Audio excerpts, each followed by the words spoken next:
शलोम शलोम शलोम। प्रभु यीशु मसीह नासरी के नाम में हम इन समयों में पवित्र आत्मा के द्वारा उन बातों को जान रहे और समझ रहे हैं जो या तो छिपाई गई या बिगाड़ी गई या बदली गई। और वो छिपी हुई चीज़ें भी हम देख रहे हैं, जिसमें हमने पाप को देखा कि किस तरह से एक आवरण बना। अभी आप देखेंगे कि वो भाषा भेद जो डाला गया था अपना सिंहासन ऊंचा करने के लिए, बड़ा करने के लिए, अपना सिंहासन बनाने के लिए, अपना राज्य बनाने के लिए, ये लूसीफर का काम था, शैतान का काम था, निम्रोद का काम था। और उस तरह के कई निम्रोद इस पृथ्वी पर अब पाए जाते हैं। उसमें मैंने बता दिया कि किस तरह से सबसे भाषा ना जानते हुए भी अपनी बात कह सकते हैं, सुन सकते हैं। सुनने में बड़ा अच्छा लगता है, पर ये सारा कुछ मशीनी जो है, एआई के थ्रू जो ये सारा कुछ है, इसमें पूरा गड़बड़ है। क्योंकि इसका बेस 666 है, 66 है। और कौन सी सामग्री डाल दी जाएगी, किस तरह से जो मसीह के अंदर के पंथ और बाहर के गैर मसीही विरोधी इसको कैसी हवा देंगे, कैसी आग लगाएंगे। क्योंकि शैतान तो ये चाहता ही है कि हम भ्रमित हों, शंका में चले जाएं, किसी भी बात में उनके जैसे तर्कों में फंस जाएं जिनके गैर मसीहों के पास प्रमाण नहीं है, वो प्रमाणित नहीं कर सकते। पवित्र शास्त्र पूरा प्रमाणित है सच्चाई से, ऐतिहासिक प्रमाण है। और जिस भी तरह के आर्कोलॉजिकल या जो भी प्रमाण चाहिए वो हमको मिलते जा रहे हैं और देखते जा रहे हैं। इन्हीं चीज़ों को समाप्त करने के लिए कई तरह की शंकाएं शुरू से डाल दी। ये भाषा भेद निश्चित कुछ समय बाद आपको समझ में आएगा कि किस तरह से अपने विचारों को एआई के थ्रू आगे बढ़ाना। बाइबल का देखेंगे आप, और अगर प्रश्न करेंगे तो आपको जो उत्तर मिलेंगे वो अपने आप में दिखाएंगे कि वो गैर मसीह के द्वारा स्थापित जवाब हैं। और इसमें जो मास्टर होते हैं वो अपने अनुसार डाटा फीड करेंगे, क्योंकि ये सब ट्रायल पे चल रहा है। पर कैप्शन जो यूट्यूब में है वो इस बात का सबूत है, इसको हल्का मत जानिए। क्योंकि जब सब्बात के बारे में मसीहों का दृष्टिकोण कितना डिफरेंट हो गया सिर्फ एक बात के कारण। और वो बात कौन सी थी? जो 1500 समथिंग 85 के आसपास पोप गैगरीन ने जो 13वां था संडे को उसने विश्राम दिन घोषित किया। विश्राम दिन सब्बात है जो शुक्रवार शाम से सूरज ढलने के बाद शुरू होता है और शनिवार को सूरज ढलने के बाद, ढलने के पहले समाप्त होता है। क्या करा उसने? बदला, समय को बदला, बाइबल में लिखा हुआ है। सब्बात के बारे में मैं बहुत से रेफरेंस दूंगा। तो वो एक व्यक्ति जिसने परमेश्वर के वचन को तोड़ा मरोड़ा, सब्बात जो अति पवित्र, परम पवित्र, पवित्र दिन परमेश्वर का, अगर उत्पत्ति 2:3 देख लीजिए तो परमेश्वर ने 7वें दिन को पवित्र ठहराया और उस दिन आराम किया। विश्राम का भी, सब्बात का मतलब विश्राम भी होता है और समाप्त भी होता है, कि अपने काम को समाप्त कर दिया, समाप्त हो गया वो काम, अब कोई नया काम नहीं है। उस दिन वो सारा समाप्त हो गया। उस सारे काम में सब चीज़ें जो अगर हम नहीं जान रहे हैं तो परमेश्वर के विचार और हमारे विचारों में ज़मीन आसमान का अंतर है। पर पवित्र आत्मा के द्वारा हर चीज़ हमारे सामने प्रकट है।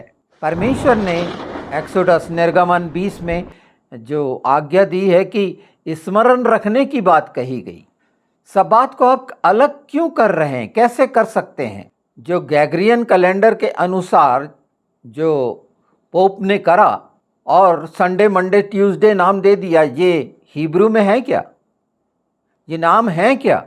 वहाँ नाम क्यों नहीं है? जबकि बाइबल में नाम का महत्व है। वहाँ नाम नहीं है। पहला दिन, दूसरा दिन, तीसरा दिन, चौथा दिन, पांचवा दिन, छठवां दिन और सातवें दिन को सब्बात कहा गया। और सब्बात से ही गिनती होती है जो ये तमाम लोग बोलते हैं जुबली के बारे में, और सालों को गिनते हैं और सालों को बता रहे हैं कि 6000 साल कंप्लीट हो रहे हैं। ये सब्बात से ही तो है, इसलिए स्मीथा है। 7 सबात एक स्मीथा है, दूसरा नाम वहाँ क्यों नहीं है।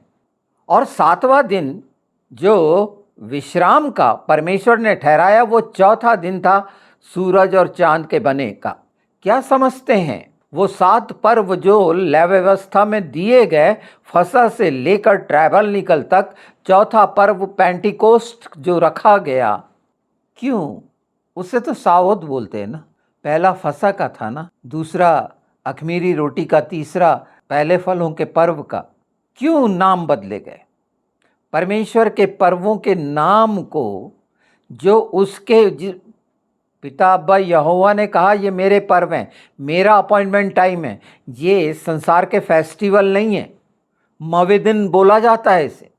और कैसे कह सकते हैं? वचन जो आदि से था, यीशु को मानते हैं ना हम सब। यीशु को बांट दिए नए नियम और पुराने नियम में, नई वाचा और पुरानी वाचा में। क्या प्रभु यीशु शुरू से नहीं थे? प्रभु यीशु ने यहोवा का प्रचार नहीं किया था? किसने किया था? आदि से ये सारी चीज़ें मानने के बाद कैसे वचन कभी बदलता है? आपको अगर ज्ञान नहीं है डिटोनॉमी का, व्यवस्था विवरण मानते हैं उसे, जो अल्फाज है देवरिम है, तो ये मनुष्य का कसूर है, उसे नहीं मालूम है। तो इसका मतलब कि इस तरह की गलत फहमियाँ डाल दी जाएंगी? नहीं, उसमें कानून है, आज्ञाएं हैं, निर्देश हैं, बिल्कुल हैं। यीशु ने भी तो आज्ञा दी।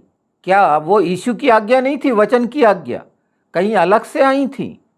फिर आप ये बोलना बंद कर दीजिए कि आदि में यीशु था, आदि में वचन था और वचन ही परमेश्वर था। इसका कोई मतलब ही नहीं निकलता। प्रभु यीशु आदि से हैं, हमेशा हैं, और वचन वही हैं।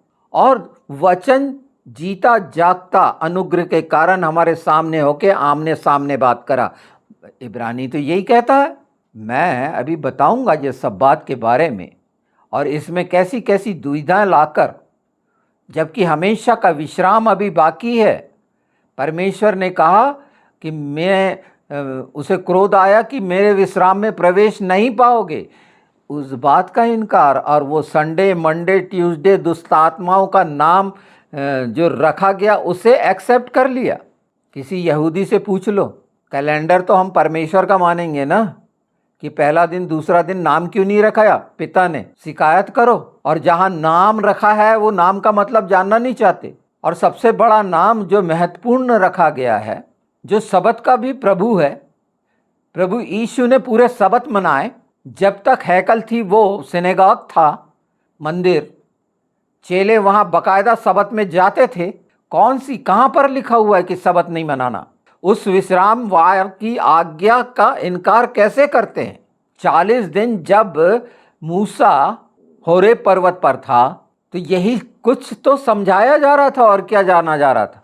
मैं मानता चलिए कि नूह के समय सब्बात नहीं था, इब्राहिम, इज़ाक, याकूब के समय सब्बात नहीं था, इज़राइलियों ने मिस्र से निकलने के बाद सब्बात मनाया। वचन के अनुसार ये बातें हैं। तो नूह को कैसे पता शुद्ध और अशुद्ध पक्षियों का? कौन बता रहा था? क्यों एक्सोडस 26 में लिखा हुआ है? देखिए, जेनेसिस उत्पत्ति 26:5, क्योंकि अब्राहम ने मेरी मानी और जो मैंने उसे सौंपा था उसको, और मेरी आज्ञाओं, विधियों और व्यवस्था का पालन किया। ये शब्द क्या बताते हैं? कि अब्राहम ये सारी चीज़ें मान रहा था। उस समय लिखी हुई नहीं थी। मूसा के बाद मूसा से लिखवाया गया। तख्ती तोड़ी गई पहली बार, और दूसरी लिखी गई। परमेश्वर ने बोला कि मैं लिख दूंगा। तो 40 दिन वो भूखा प्यासा वहाँ रहा, और उस समय उसे लिखने के लिए भी बोला गया। वो भी सुन लीजिए, निर्गमन 34:27 से। तब यहोवा ने मूसा से कहा, यह वचन लिख ले, क्योंकि इन्हीं वचनों के अनुसार मैंने तेरे और इज़राइल के साथ वाचा बांधी है। ये उस समय लिखाए गए, उसके पहले लिखे हुए नहीं थे। हमने उत्पत्ति में देख लिया। मूसा वहाँ यहोवा के संग 40 दिन और रात रहा, और तब तक न तो उसने रोटी खाई और न पानी पिया, और उसने उन तख्तियों पर वाचा के वचन अर्थात 10 आज्ञाएं लिख दी। यहाँ परमेश्वर ने लिख दी और लिखने के लिए प्रेरित किया गया। क्या बताता है? उस समय से ये सब बातें, तभी तो अगर हम निर्गमन 20 में देखते हैं तो ये बात आती है। सब बात उत्पत्ति 2:2-3 में बड़ा स्पष्ट है। वहाँ से ये नाम, ये शब्द सब्बात, और सिर्फ सब्बात 7वें दिन को समझ रहे हैं। बाइबल में अगर तोरा की अच्छे से जानकारी रखेंगे तो महीने का पहला दिन सब्बात होता है। रोश हाकोडेश, रोश बड़ा पहला दिन, रोश हाशना। प्रभु यीशु जब क्रूसीफाइड हुए थे तो फसा, जो ये 7 पर्व हैं, ये सब्बात कहलाते हैं, पवित्र दिन। क्योंकि वादा है कि मैं, पवित्रता उसकी उपस्थिति है, और वो उपस्थिति बताती है कि तुम मेरी उपस्थिति में रहो, क्योंकि परमेश्वर का वचन परमेश्वर चाहता है, और इसीलिए यीशु का बलिदान हुआ कि वो हमसे मिल जाए, दूर ना हो, इसीलिए सब्त रखा गया है। पवित्र पिता, पुत्र, पवित्र आत्मा के अलावा पवित्र कौन है? कोई भी नहीं। उसकी पवित्रता में, उसकी धार्मिकता में हम पवित्र और धार्मिक होते हैं, धर्मी होते हैं। और ये इतनी साफ और स्पष्ट है, उसके बाद भी नहीं, हम नहीं मनाएंगे। चेले मनाते थे, कहीं नहीं लिखा कि नहीं मनाया। मंदिर जाते थे, सब्बात के दिन जाते थे। प्रभु यीशु सब्बात के दिन चंगाई करे, बार बार लिखा हुआ है सब्बात के दिन चंगाई करे। यीशु के साथ बाइबल में ये भी पौलुस ने इस कारण लिख दिया कि मनुष्य के अनुसार कोई किसी दिन को अच्छा मानता है, कोई किसी, ये मनुष्य का है, पर परमेश्वर ने जो निश्चित किया वो मनुष्य के अनुसार होगा क्या? पौलुस उस समय के लोगों की मानसिकता के अनुसार वो बातें कह रहा है। जैसे यहूदी खतना करने पे जोर देते थे और उसके लिए काउंसिल बैठी थी, और उसके बाद ये बात खत्म करी गई, और कुछ चीज़ों के लिए उन्हें मना किया गया जो अन्य जातियों से आए, पर वो बात खत्म करी गई। और इसीलिए बार बार यिर्मयाह 31 याद किया जाता है, जहाँ पर वो हमारे हृदय की पट्टियों में लिखने का वादा करता है। पौलुस ने अपनी पत्रिकाओं में ये बोला है, कुलूसियों वगैरह में ये सब जगह मिलेगा। तो इसको अनर्थ बना लेना, अपने मतलब के हिसाब से तोड़ना मरोड़ना और संदेह पैदा करना, ये मैं एक सब्बात पर मैं बहुत पहले से चाह रहा था, पर अब जो चीज़ें लगातार आ रही हैं कि वो बातें एक हद तक मैंने बताया, यहाँ कलीसिया को बताया, उस समय भी लोगों ने ध्यान नहीं दिया। इन विवादों की वजह से समय को कैसा बदला गया देखे। अंदर वालों ने बदला, बाहर वालों ने बहुत कुछ किया, और अभी कर ही रहे हैं। नाना प्रकार की चीज़ें कर रहे हैं, विवाद पैदा कर रहे हैं, और उनकी बात का सिर्फ एक जवाब है कि अगर वचन आदि में नहीं था तो नए नियम की बात आप मानिए, और अगर मानते हैं कि वचन आदि में था और वो यीशु था, तो फिर आप यीशु का इनकार करते हैं पुराना नियम, ओल्ड टेस्टामेंट और न्यू टेस्टामेंट करके, पुरानी वाचा और नई वाचा करके, व्यवस्था की बातों को ले दे के। हम कमज़ोर थे ऐसा नहीं कहेंगे कि हम व्यवस्था पूरी नहीं कर सकते थे, हम आज्ञाकारी नहीं रह सकते थे। भले बुरे के पेड़ का फल हमारे जीवन में हम बहुत ही अच्छे से चिपटा के रखे थे, गले से लगा के रखे थे, और अभी भी लगा के रखते हैं। उस समय भी तो था ना, विवाह हुआ था, सब्बात के दिन विवाह हुआ था ना, सब्बात तो उसी दिन शुरू हो गया था ना। उस समय यहूदी थे क्या? अदन में कोई यहूदी था क्या? एक हाथ, कोई भी नहीं था।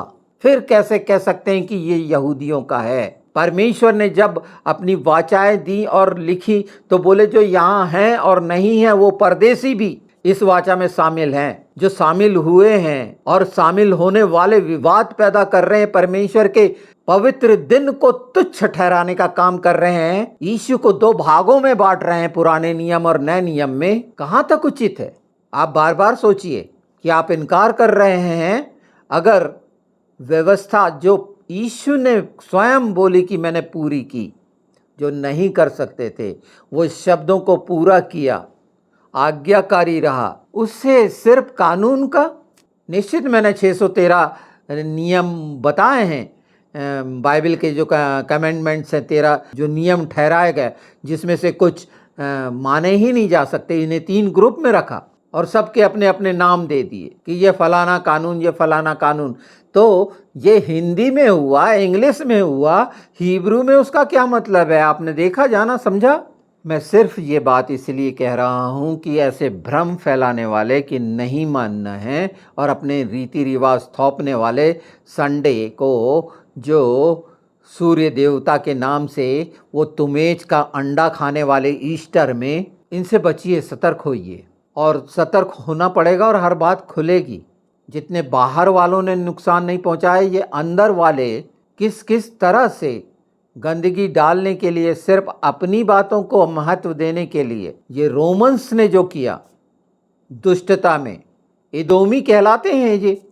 अगर देखेंगे तो वहाँ से विस्थापित हुए थे। इनका पूरा स्वभाव और वही कल्चर और वो सारी बातें देखिए आप। यीशु में ठीक है सब चीज़ें, वहाँ फिर कोई ना यूनानी है, ना यहूदी है, ना रोमी है, ना कोई है। मसीह में भाई हैं जो सचमुच में मान रहे हैं। पर ये भयानक काम करना, तमाम दुष्ट देवताओं के नाम रख देना संडे मंडे, ऐसा तो हिब्रू में कहीं नहीं है। वहाँ पहला दिन, दूसरा दिन, तीसरा दिन मैंने गिना दिया आपको। 7वें दिन को सब्बात कहा गया है। क्यों? ये प्रश्न करो ना अपने आप से कि परमेश्वर ने इन दिनों के कोई नाम नहीं दिए, मनुष्य ने क्यों ठहराए? और मनुष्यों के नाम को क्यों मानते हो? और पिता ने जो नाम दिया उसको मानने का क्यों इनकार करते हो? एक ही नाम तो दिया, सब्बात। अनजाने में बहुत सारी चीज़ों का दुष्ट इनकार करवा रहा है। ये मैंने शुरुआती वो हिस्सा रख दिया है और इतना काफ़ी है मैं सोचता हूँ। पर मैं वो रेफरेंस जो आप एक्सोडस 34 बिल्कुल पूरा पढ़िए, निर्गमन, उत्पत्ति के ये हिस्से देखिए, मैं नोट करा देता हूँ। 20 एक्सोडस देखिए और उन चीज़ों को देखिए, लेविटिकस को, 23 को, उसके पर्वों को देखिए, ये सब जुड़ी हुई है। हम बात करेंगे 2 कुरंती 3:6 पे, शब्द मारता है और आत्मा जिलाता है। तो ये सीखेंगे इसको कि शब्द कैसे मारता है, शब्द किसको कहते हैं, और परमेश्वर ने जो बोला था वो शब्द या मनुष्य बोलता है वो शब्द। ये विषय आपके सामने होना चाहिए कि सिर्फ कह देने से, क्योंकि हिंदी में क्यों। 2 कुरंती तो आप देख ही लेना, 3 अध्याय, 2 कुरंती 3 अध्याय, क्योंकि वो तेजों में सुसमाचार से जुड़ी हुई ये तमाम बातें हैं। इसे भी जानेंगे कि मनुष्यों ने क्या अर्थ का अनर्थ बनाया और लोगों के बीच में भेद डाल दिया, और आज तकलीफ होती है। प्रभु यीशु को जो मानते हैं उनके लिए तकलीफ पैदा करी कि ये विवाद में पड़े रहे, अपनी चीज़ें डाल दी। तुम एज के एस वेडनेसडे को मना रहे हैं, उसके 40 दिन के उपास कर रहे हैं, और यही एज स्केल में था वो चंद्राकार रोटियां बनाने वाली तुम चांद की रानी के लिए। वो चीज़ें अच्छी लग रही हैं। जहाँ विरोध करना चाहिए, जो गलत है, सरासर गलत है, झूठ है, सिर्फ चालाकी, उनको जो प्रभु में एकदम अभी बच्चे हैं उनको भी बहकाने की कोशिश, भरमाने की कोशिश। तो क्या कर रहे हो? ठोकर खिलाने वालों, उन आत्माओं को नरक में डाल रहे हो। विवाद पैदा करके, बाहर का नहीं कर रहा, ये अंदर के कर रहे हो, अपने अपने पंथ बनाकर, अपनी अपनी विचारधारा लगाकर। कितने सारे, नहीं हम यीशु को खुदा नहीं मानते, नहीं हम पवित्र आत्मा को नहीं मानते, नहीं हम पिता यहोवा को मानते, हम ट्रिनिटी को नहीं मानते, ऐसे करके 40,000 हो गए इन्हीं के बीच में घुस के, और ये गंदगी कर रहे हैं। आपके सामने पाप का आ गया है कि क्यों वो क्रूस की मृत्यु को, उस क्रूस के बलिदान को, उस महान मारे गाड़े जाने और जीवित होने को अलग कर देगा। ये पाप जब आपके दिमाग से मामूली चीज़ हो जाएगी, सरेआम रोड की चीज़ हो जाएगी, तो क्रूस उठाना तो दूर की बात, क्रूस याद भी नहीं रहेगा। क्योंकि वो गंदगी देखकर आंखें इतनी गंदी हो जाएंगी कि क्रूस देख ही नहीं पाओगे। और ये पर्दा वो डाल देना चाहता, और ये पड़ भी गया है कि हर चीज अपनी उन्मत्त अवस्था में आ गई है, और ये शैतानियत आ रही है जो पूरा घेर रही है। इस समय सतर्क हो जाओ। यीशु के नाम में जिन्होंने ग्रहण किया उसके लिए माफ़ी के अलावा पूरा छुटकारा है। कहीं कोई तरह की भी किसी भी शंका में पड़कर परेशान होने की ज़रूरत नहीं है। शैतान इसी तरह से कर रहा है। मैं दुखी नहीं हूँ, एक चीज़ बता दूँ, ये बात आने का मतलब है परमेश्वर पवित्र आत्मा जो काम इन चीज़ों के लिए कर रहे हैं और पूरे साहस से बोलने का जिनमें हिम्मत नहीं है उनके अंदर हिम्मत आ जाएगी। क्योंकि संसार हमारा विरोधी है, हर कोई गैर मसीह हमारा विरोधी है। वो हमें मार डालना चाहता है, नाश कर देना चाहता है, हमें लज्जित करना, निंदा करना, जेल में डालना, जो बनता है वो करने के लिए वो उपाय करेंगे और हो रहे हैं उपाय। आप सोचिए, अभी एक सर्वे हुआ पूरे ऑल ओवर वर्ल्ड का कि जितनी ये जातियां बनी हुई हैं जिसमें मुख्य देखी जाती हैं क्रिश्चियन, हिंदू, वो इस्लाम, जहाँ बहुसंख्यक थे, जैसे क्रिश्चियन यूरोपियन कंट्री में, अमेरिका वगैरह में बहुसंख्यक हैं, उनकी जो जनसंख्या है 22 से 32% घटी। क्यों घटी होगी? इंडिया का आकलन करें तो यहाँ जो बहुसंख्यक थे हिंदू, उनकी 5-7% घटी। 85% कुछ थी तो शायद 76-77% या आसपास 7-1% घटी। और वो जो इस्लाम था यहाँ 43% बढ़ा, जो अल्पसंख्यक था। इस्लामिक कंट्री में इस्लाम की जनसंख्या कम नहीं हुई, ज़्यादा हुई, चाहे वो ज़बरदस्ती करके जैसे पाकिस्तान में करा जाता है। फारसियों की कम हुई, जैनियों की कम हुई। बहुसंख्यक में जो म्यांमार और वहाँ पर जो ये बौद्ध वाले रहते हैं उनकी थोड़ी कम हुई, मेरा 2% करीब।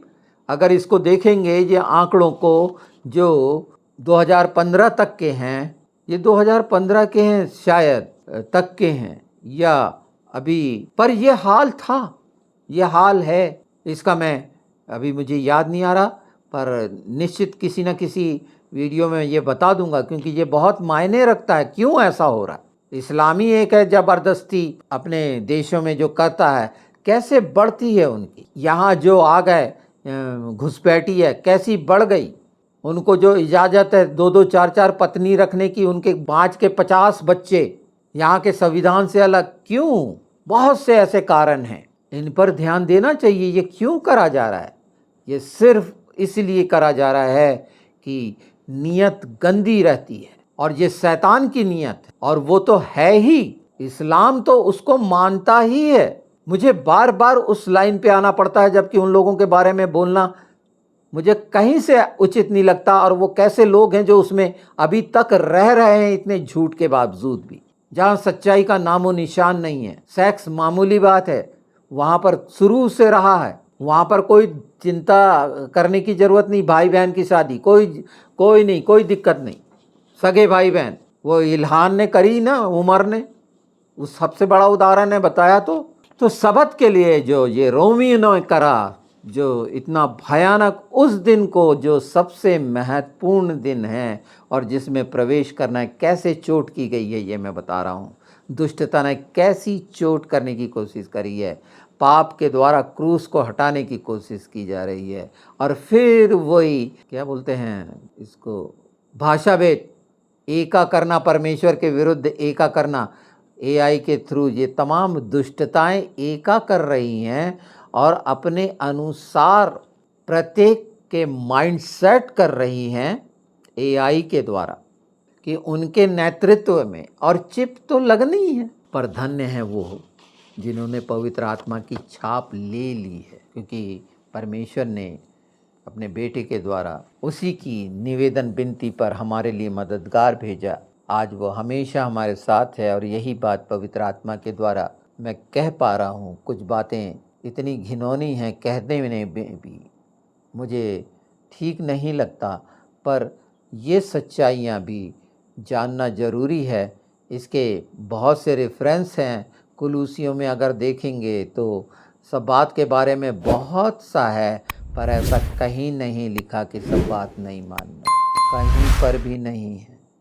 अपने अनुसार वो एक जगह का जो बताते हैं तो वहाँ पर पौलुस ने सब दिन के लिए कहा।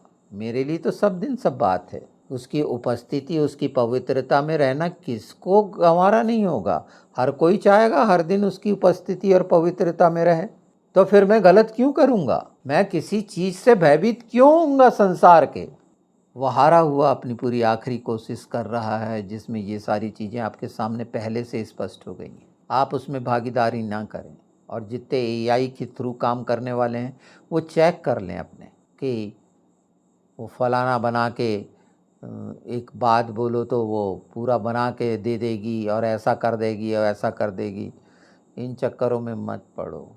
ये ऑफिशियल ठीक है, गणित उन लोगों के जो रहते हैं, पर ये अब यहाँ एंट्री हो गई है जहाँ पर समझ में नहीं आएगा कि कौन किस रीति से और कितनी बुरी तरह से तेज़ी से फैल रहा है। ये इस पर ध्यान रखिए कि कोई आपको किसी दूसरी तरह से गिराने का काम ना करे, बहकाने का काम ना करे, उनके बहकावे में नहीं आना। एक बार अपने आसपास पूछ लेना। अगर बहुत ज़्यादा परेशानी हो रही है इस संबंध में, मेरा फ़ोन नंबर है, मुझसे बात करना, मैं होऊंगा तो जवाब दूंगा निश्चित। पर एकदम निर्णय नहीं करना, क्योंकि ये वो सच्चाइयाँ मैंने बता दी जो पवित्र शास्त्र की है।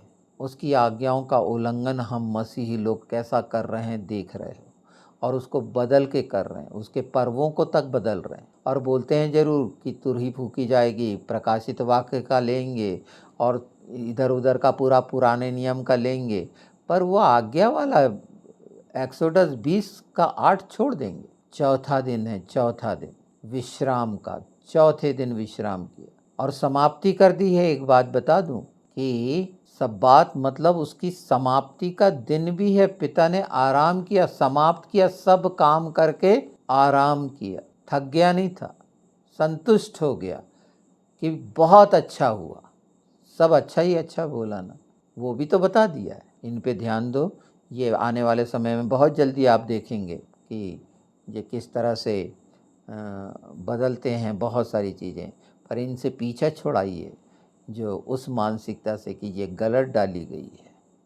ये हमको मालूम रहना चाहिए कि हाँ ये गलत है, पर उस रीति के ऊंचाई पर जो दुष्टता बैठी है, जैसे आज काम 38 कंट्री हैं जो इस तरह की हैंडल करती हैं, वहाँ तो 32% कम हुए हैं क्रिश्चियन। कहाँ चले गए, क्यों हो गए? बहुत जल्दी बहुत सी बातें सामने आएंगी और ये समझदारी हमारी, इसमें भयभीत होने की ज़रूरत नहीं। समझदारी की समय से पहले हम तैयार हो जाएं इन बातों के कि कोई हमको बहका ना पाए, और निश्चित कोई नहीं बहकाएगा।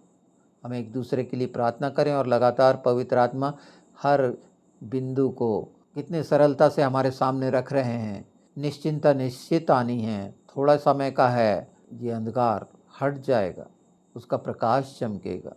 ये अभी मैंने जो रेफरेंस बताए हैं इन्हें पढ़ लीजिएगा, अगर मैं और भी अगर रहते हैं तो, क्योंकि रेवलेशन 14:12 देख लेना आज्ञा मानने के लिए। दूसरा कुरंथी 4:4-6 बिल्कुल देख लेना। यूहन्ना 13:34। तो परमेश्वर ने, यीशु ने जो आज्ञा दी वो उस समय की है, बाकी की पहले की आज्ञा नहीं है। पिता को पुत्र से कैसे अलग कर रहे हो? वो तो मनुष्य बनकर पुत्र कहला रहा है, वचन तो वही है। और मुझे उम्मीद है कि इन बातों में गंभीरता से ध्यान देंगे और इसके लिए सचेत होंगे कि ऐसे ऐसे पता नहीं कितनी बातें बहुत जल्दी सामने आएंगी प्रभु के। मुझे जितनी बातें दी गई, जो बोली गई नहीं है, सब बात के लिए विरोध नहीं करता इंसान, डरता है, मानता नहीं है, डरता है। उसकी उपस्थिति में रहने में क्यों डरते हो? पवित्रता में रहने से क्या डर है? और हमेशा बोलते हैं यीशु मुझे अपना साथ कर ले, मेरे साथ हो जा। और ये बात है, वो जो सब बात का प्रभु है, सबत से परहेज है। थोड़ा सोचिए, हम धीरे धीरे सीखते हुए आगे चलेंगे।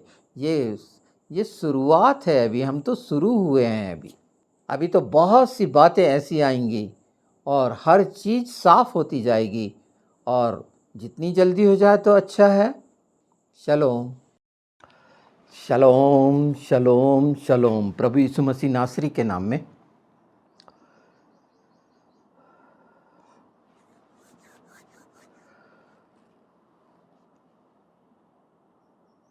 हम लगातार वो बातें जो पवित्र आत्मा के द्वारा हमें जागते रहने के लिए, सचेत रहने के लिए चेतावनी दे रही हैं, साधारण है, पर क्यों नहीं समझ पा रहे हैं या क्यों नहीं कर पा रहे हैं। जब हमने जान लिया, अच्छी तरह से ये पहचान भी रहे हैं कि किस तरह से मनुष्य की स्मृति से पाप को मिटाया जा रहा है, एक साधारण बात समझाई जा रही है और मनुष्य उसको मंजूर भी कर लिया अपने जीवन में कि ये तो बहुत मामूली बात, अनाज्ञाकारिता बहुत मामूली बात, भले बुरे के पेड़ को लगे रहने देना बड़ी अच्छी बात, कि उससे मैं हर बात की समझ रखूं और संसार में जाना पहचाना जाऊं बुद्धिमान की तरह। पर हो रहा क्या है, जब जीवन का वृक्ष ही नहीं है, जो आप हैं यीशु में, वो अस्तित्व खो रहे हैं और ईंट बनाने में लगे हुए हैं, अपनी अपनी ईंट बना रहे हैं। निम्रोद के समय से ईंट बन रही थी। बाइबल में कहीं ईंट का बनाने का नहीं कहा गया है, हमेशा पत्थर चट्टान से जो उसके द्वारा निर्मित हैं उससे निश्चित है वो हम हैं। ये तमाम कोशिशें जो लगातार मीडिया के द्वारा, इंटरनेट के द्वारा लगातार आ रही हैं, जो उकसा रही हैं लालसा को, लोभ को, तो अपनी अपनी ईंटें बनाना शुरू हैं। और ये भी नहीं समझ में आ रहा तो वो ईंट इसलिए बनाई जा रही है, ये बहुत बखूबी समझ में आ रहा है, पर मन इनकार कराएगा, नहीं कुछ नहीं होता। बुरी सी बुरी बात के लिए, लोभ लालच के लिए, रिश्वत के लिए, बड़े होने के लिए ये ईंटें बनना बड़ी स्वाभाविक बात है। और वो चाहे वो किसी भी क्षेत्र में हो, एक सांसारिक और शरीर का क्षेत्र है, आत्मिक क्षेत्र में भी ऐसा है। वो आत्मिक क्षेत्र उसे कहना ही नहीं चाहिए, वो दुष्टता के क्षेत्र में घिरे हुए आत्मिक लोग जो कहलाते हैं और अपना अपना राज्य बना रहे हैं। अपने अपने सिंहासन देखिए नहीं, कैसे सिंहासन लगाए बैठे हैं। और जो कुछ हो रहा है, इतनी साधारण बात कि पाप किस तरह हो गया है, नैतिकता खत्म हो गई है, विवेक मर चुका है। ये मसीहों की बात कर रहा हूँ मैं। व्यभिचार करने में कोई संकोच नहीं है, तो ये नूह के दिन नहीं है तो और क्या है। और इतना सरल है इस सब बात से छुटकारा पाना, पर वो ईंट बनाने के कारण स्वभाव जो इतना खूबसूरत है मनुष्य का परमेश्वर के साथ, उसको नहीं, उसे नहीं करना है। शरीर को बलिष्ठ करने के लिए बहुत सारी चीज़ें, ड्राई फ्रूट से लेके ये सारी चीज़ें खानी हैं खूब, कि शरीर सुंदर हो, शरीर को पालना पोसना, पर आत्मा के लिए बिल्कुल मरे हुए।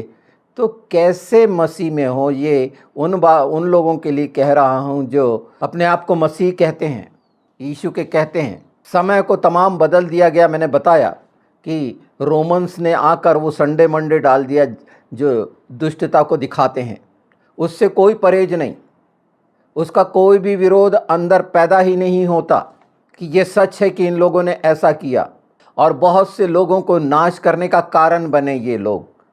और एक समय प्रोटेस्ट किया गया इस संबंध में, इसलिए प्रोटेस्टेंट लोग विश्वासी इनसे डिफरेंट हुए, अलग हुए।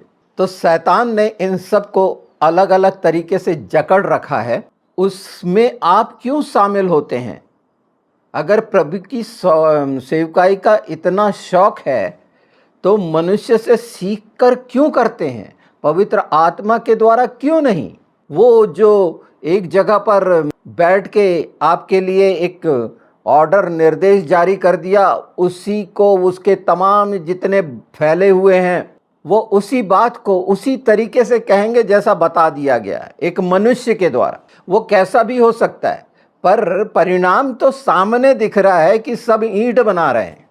व्यभिचार कलीसिया में भयानक पनप चुका है, छिपाते हैं अपने कोड़ों को, गंदगी को, आंखों में गंदगी के अलावा कुछ नहीं है। क्यों? और जबकि ये सिर्फ शैतान के कारण है। आप बिल्कुल बहुत प्रेम करके प्रभु में आए, पर अब क्या हाल है, सबके या कुछ के, कितनों के, ये तो आप देखिए।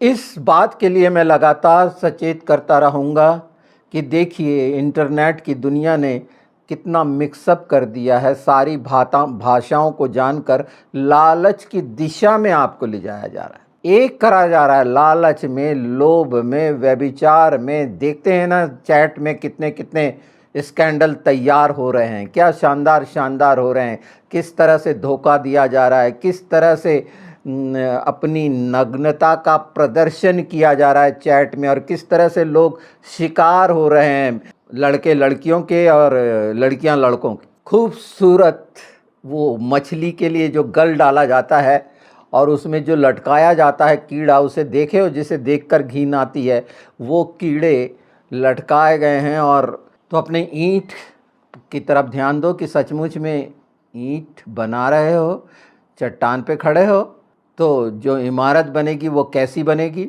और ये बातें हो रही हैं, ये अंदाज नहीं है, उसके आप सब गवाह हैं कि पाप की तरफ से निष्क्रिय हो गए हैं। आपके दिमाग से क्रूस की मृत्यु धीरे धीरे मिटते जा रही है, उसका जो बहुमूल्यता है, महत्वपूर्णता है, आप खोते जा रहे हैं। और पाप यही चाहता है। एक ने मुझसे प्रश्न किया, इस्लाम से संबंधित है, प्रश्न भी स्वाभाविक उसी मानसिकता से है कि जब प्रभु यीशु जगत के लिए अपना प्राण दिए तो सबका उद्धार हुआ या कुछ रह गए। उसकी मानसिकता से साफ दिख रहा था, क्योंकि उसने बाइबल नहीं पढ़ा है और ये नहीं जानता कि जो यीशु पर विश्वास लाएगा, परमेश्वर ने अपने प्राण दिए। एक तो उन लोगों को तमीज़ नहीं है, अपने शैतान का नाम अपने बड़े आदर से लेते हैं, पर सृष्टि रचयिता परमेश्वर का नाम लेने में उनकी ज़बानों में शैतान ने कैसा विष डाला है उनकी मानसिकता में। तो जिन्होंने उसको स्वीकार किया वो उसके पुत्र पुत्री कहलाए और उनका उद्धार है। जिन्होंने मुंह से स्वीकार किया और मन से अंगीकार कर लिया, तो ये भाषा इस्लाम को नहीं समझ में आएगी।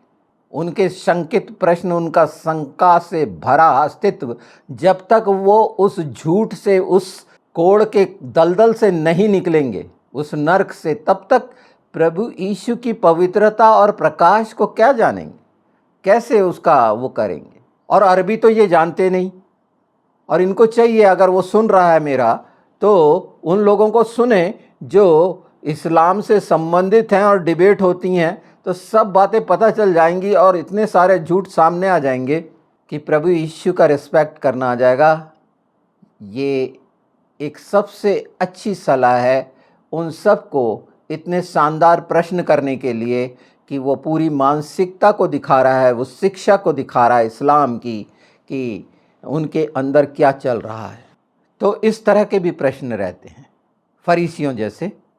तो जो फरीसियों का स्वभाव है वो निर्मित हो चुका है, और इस तरह से लोग अपने अपने राज्य के लिए एन केन प्रकारन जो करना है वो कर रहे हैं। पर हम मसीही लोगों के लिए, जिन्होंने प्रभु यीशु को स्वीकार किया है, दूसरा पत्रस अगर हम पहला अध्याय देखते हैं और उसे अगर हम उन गुणों को देख लेते हैं तो उसमें कितना सुंदर लिखा हुआ है। देखिए 4 से अगर पढ़ेंगे तो पहली ही लाइन 4, जिनके द्वारा उसने हमें बहुमूल्य और बहुत ही बड़ी प्रतिज्ञाएं दी हैं, ताकि इनके द्वारा तुम उस सड़ाहट से छूटकर जो संसार की बुरी अभिलाषाओं से होती है, ईश्वरी स्वभाव के सहभागी हो जाओ। सड़ाहट में पड़े हुए हैं, वो ईंट बनाने की सड़ाहट, और उसमें नाना प्रकार के उपाय और नेटवर्किंग, मार्केटिंग, और उसमें उलझे हुए कि किस तरह से जोड़ें, किस तरह से, ये सब इसी में लगे हुए हैं, ईंट बनाना, जानते हुए भी, क्योंकि वो दूर कर रहा है। बड़ा सुनहरा लग रहा है,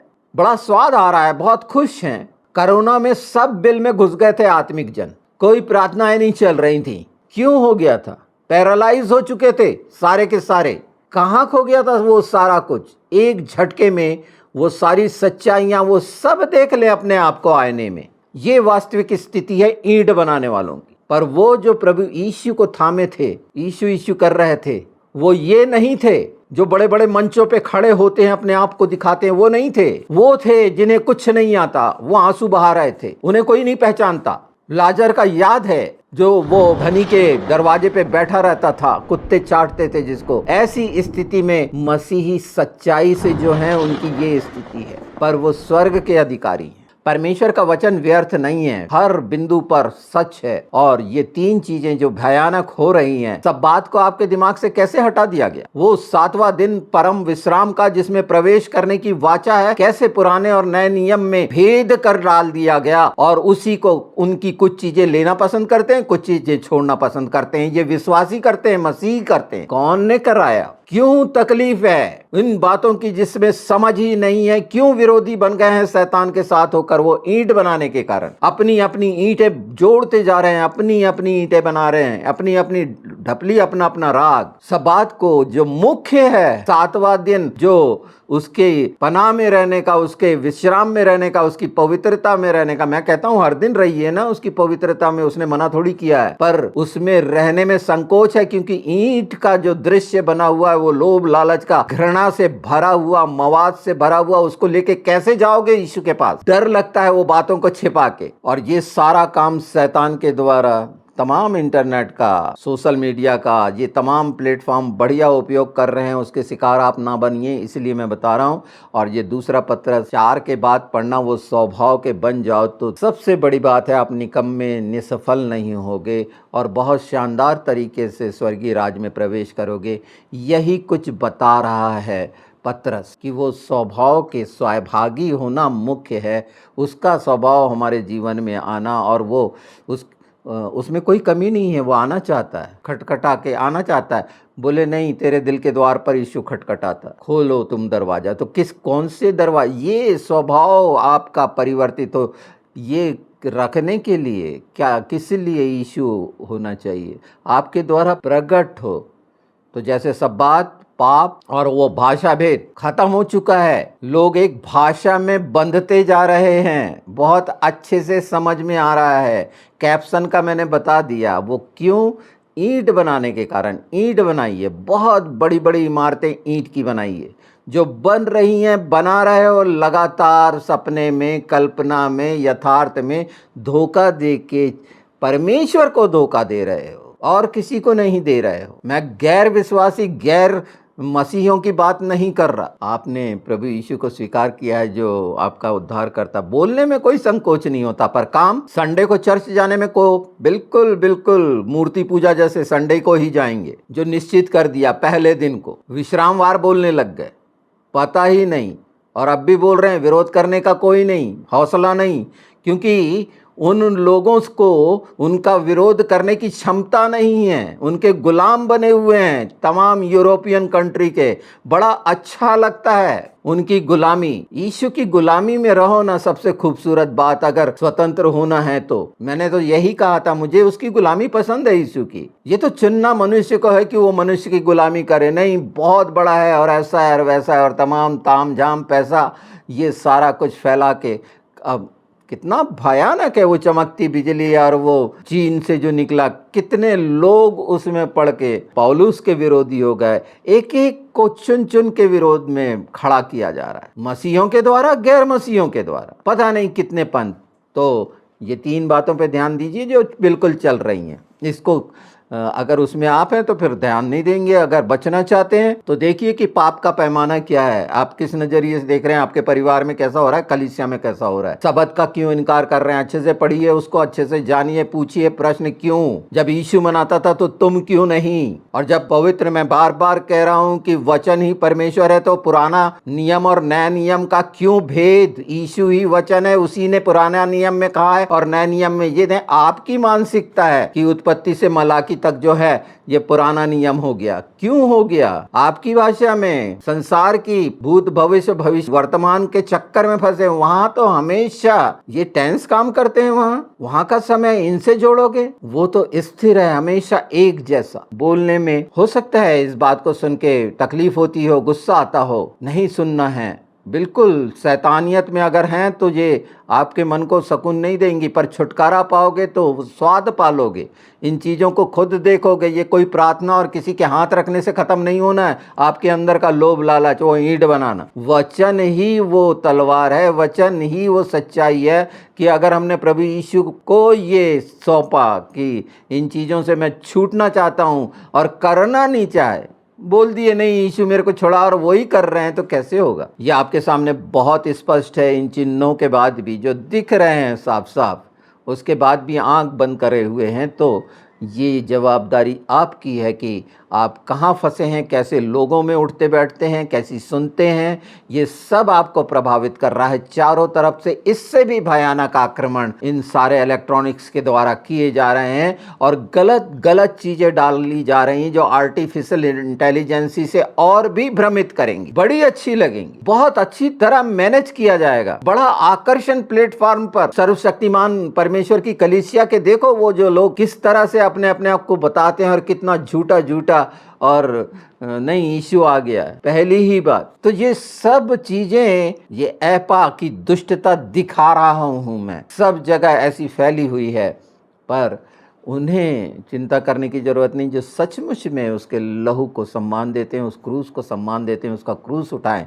सचमुच में जिनने उठाए वो इन बातों को और आगे करेंगे। ये मेरे देखने में आएगा, सुनने में आएगा। आज नहीं कल ये सुनना पड़ेगा। उस समय आंसू बहाओगे, छाती पीटोगे, वो आ जाएगा। आज सतर्क कर रहा हूं कि इन चीजों से निकल आओ, इन चीजों से निकल आओ। ये बहुत भयानक पर्दा डाले हुए है और इसी के कारण आपके घर में बीमारियां और मृत्यु और तमाम प्रकार की कला और सब तरह की गंदगी घुस गई है। आप मुझे सुन रहे हैं, बहुत खुशी है और निश्चित ये बातें मैं लगातार जब तक पाँव ना फट, जो मेरे साथ होना चाहते हैं इस सच्चाई में, आत्मा में हम साथ हैं। तो ये खूबसूरत हिस्सा जो परमेश्वर ने प्रकट किया, उसके बेटे यीशु के नाम में प्रकट हुआ, पवित्र आत्मा से प्रकट हुआ है।